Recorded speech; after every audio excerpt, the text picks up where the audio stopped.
কথাৰ পিছত বহুত পিছত গম পাওঁ পিছত লাষ্ট যাওঁতে ইয়াতে কেইখনমান চাইকেল থাকে ষ্টুডেণ্টৰ চাইকেল তাৰপৰা কোনোবা পিছত ক'লে গৈছে আমিতো গম নাপাওঁ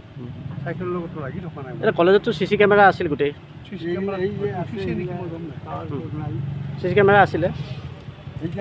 হয় তো চুৰি কেনেকৈ হ'ল চুৰি কেনেকৈ হ'ল কি ক'ম ইমান ল'ৰা ছোৱালী আছে আপোনালোকৰ চিকিউৰিটিৰো ব্যৱস্থা আছে গেটত সেইটো চিকিউৰিটি নাই আগে আছিল এতিয়া নাই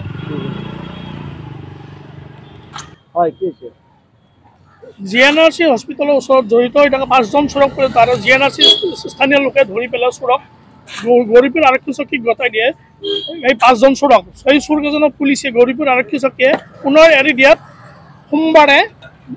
নৱগাঁও কলেজৰ পৰা মোৰ ল'ৰা চাইকেলখন লৈ যায় চাইকেলখন লৈ যোৱাৰ পিছত কলেজৰ কৰ্তৃপক্ষক ইনফৰ্ম কৰোঁ কিন্তু কৰ্তৃপক্ষই কোনো দায়িত্ব নলয় আৰু পুলিচে এনেকৈ চোৰক যে এৰা দিছে সেই চোৰৰ আগতো বহুত ঘটনা ঘটাইছে 5জন চোৰে সেই তাৰে